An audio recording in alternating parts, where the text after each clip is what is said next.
Anyone can start. Beginnings are easy, full of excitement, full of energy, full of hope. Everyone starts. New projects, new goals, new promises. Starting requires nothing but intention, a decision, a moment of inspiration, and you're off, running towards something new, something different, something better. Very few can return, because coming back requires something motivation never teaches. Falling away is human. Life gets hard. Circumstances shift. Energy fades, focus drifts, and you fall away from the routine, from the goal, from the person you were becoming. You don't quit dramatically, you just drift, slowly, quietly, until one day you realize you're not where you were. You're not who you were. You fell away. And that's not weakness. That's being human. Quitting is common, more common than people admit. Most people quit. They hit resistance and stop. They face difficulty and retreat. They encounter pain and choose comfort instead. Quitting is the default, the easy path, the path of least resistance. So most people take it, they quit, and they don't call it quitting. They call it being realistic, being mature, knowing their limits, but it's still quitting. Returning is a skill, not something you're born with, something you build through practice, through repetition, through choosing to come back even when every part of you wants to stay away. Returning is deciding that absence doesn't define you, that falling away doesn't mean you're finished, that the gap between who you were and who you are now is just space. Space you can cross if you choose to. No announcements when you return. You don't tell people you're starting again. You don't post about your comeback. You don't declare your intentions. You just start quietly, internally. You make the decision in private. You commit in silence. You begin without fanfare. Because returning is not a performance, it's a process. And processes don't need audiences. No explanations either. You don't justify why you fell away. You don't defend why you're coming back. You don't explain the gap, the time lost, the momentum broken. You don't owe anyone that explanation. Not even yourself. What matters is not why you left. What matters is that you're returning. And returning speaks for itself. Just quiet rebuilding. Piece by piece, day by day, rep by rep, you rebuild what fell apart. You reconstruct what broke. You restore what faded. Not all at once. Not perfectly. Not even visibly at first. But consistently, privately, patiently. You rebuild. And rebuilding is quiet work. Invisible work. The kind no one sees until it's complete. This is where real change begins. Not in the starting. Not in the quitting. In the returning. In the decision to rebuild after falling. To try again after failing. To begin again after ending. Real change happens here, in the quiet space between who you were and who you're becoming. In the gap you're crossing through discipline instead of leaving empty through abandonment. Progress is not intensity, not the dramatic effort, not the all-consuming obsession, not the burning passion that flames out fast. Progress is consistency, showing up again and again and again, even when showing up feels pointless, even when progress is invisible, even when no one notices. Consistency is progress, slow progress, boring progress, but real progress. It is consistency that builds transformation, not talent, not inspiration, not motivation. Consistency, the decision to return daily, to show up repeatedly, to execute routinely. Consistency is the art, and returning is mastering that art. Coming back to the work, coming back to the standard, coming back to the person you're building every single day. Returning daily, even when the energy is gone, when motivation disappeared, when excitement faded, when inspiration dried up.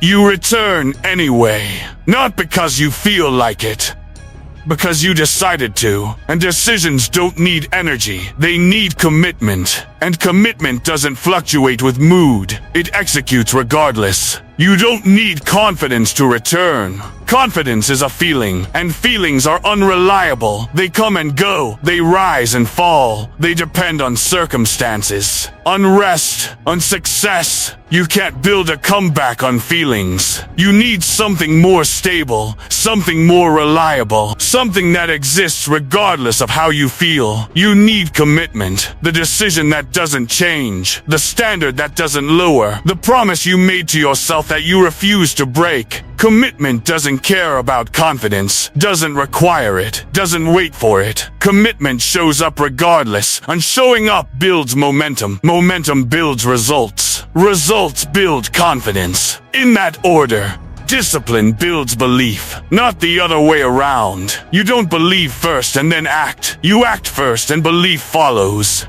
You don't wait to believe you can before you start. You start and the action creates belief. Through proof, through evidence, through the accumulation of days where you showed up and didn't quit. That builds belief. Real belief. Earned belief. Failure sharpens awareness in ways success never could. Success makes you comfortable, makes you assume, makes you overlook. But failure exposes everything. Every weakness. Every gap, every assumption that was wrong, and that exposure is painful, but it's also valuable, because you can't fix what you can't see, and failure shows you everything. Loss refines focus to what actually matters. When you lose things, people, time, you realize what was essential and what was decoration. Loss strips away the unnecessary, the superficial, the comfortable but useless, and what remains after loss? The core, the essential, the things that actually matter, and returning means focusing on that core,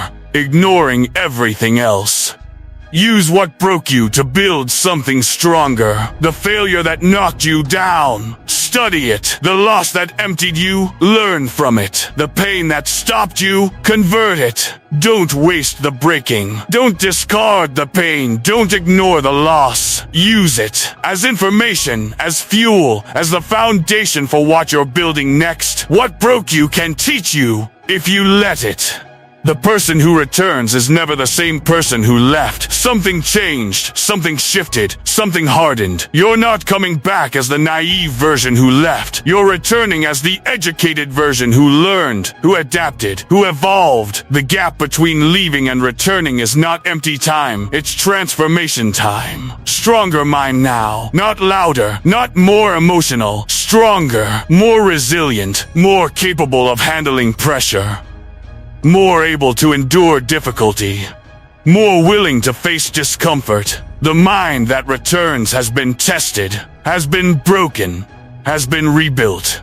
And rebuilt things are always stronger than original things. Calmer emotions too, not emotionless. Calmer. More controlled, less reactive, less volatile, less dependent on circumstances to feel okay. You've learned to separate feelings from actions, to acknowledge emotion without being controlled by it, to feel everything without letting it dictate anything. That calmness is power, quiet power. Don't rush your comeback.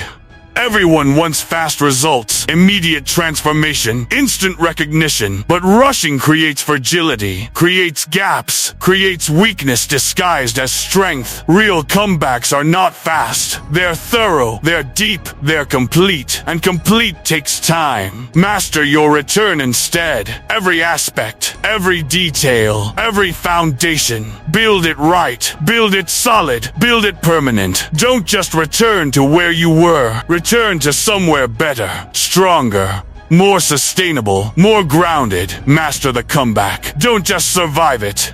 Return quietly without announcement, without updates, without proof posted for validation. You return in silence, in privacy, in the space between who you were and who you're becoming. No one needs to know you're rebuilding. No one needs to witness your process. You're not performing, you're transforming. And transformation happens in private. Train patiently without expectation of immediate results. Results will come. But not immediately, not visibly, not linearly. Results come from accumulated effort, from consistent training, from patient execution. So you train without demanding results, without checking progress obsessively, without needing validation. You just train.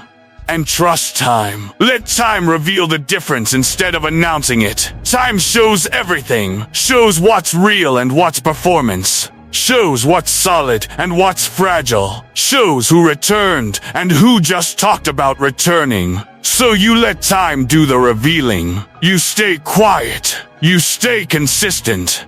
And time makes your return undeniable. You don't explain the gap between then and now. The time you were gone. The period you fell away. People will ask. They'll wonder. They'll be curious. You don't explain. You don't justify. You don't defend. The gap is yours. What happened there is yours. They don't need access to your transformation. They only need to see the result. You don't justify why you're different. Why you're calmer, why you're focused, why you're disciplined, why you've changed. People will notice. They'll comment. They'll question. You don't justify. Change doesn't need justification. Growth doesn't need explanation. You're different because you returned, and returning changes you. That's all they need to know. You just show the work through results, through consistency, through transformation.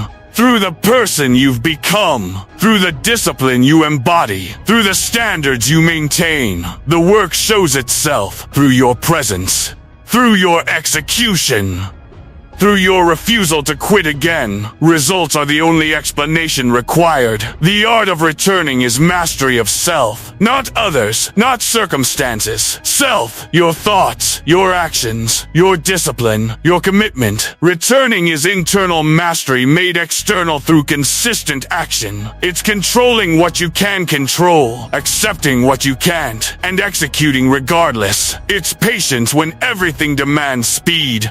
Calm when everything creates chaos. Discipline when everything offers comfort. Consistency when everything suggests quitting. That's the art. Not one big moment. Thousands of small moments. Executed quietly, consistently, patiently. It's discipline without emotion. Not cold, controlled. You feel everything. You just don't let feelings control actions. You feel tired. You train anyway. You feel doubt. You execute anyway. You feel fear. You return anyway. Emotion exists, but discipline dictates. That's mastery. You are returning now. Not dramatically, quietly, not perfectly, consistently, not for applause, for yourself, for the person you're becoming, for the life you're building, for the standards you're maintaining. You are returning, and that return is changing everything. Comment "I am returning" if you're rebuilding in silence.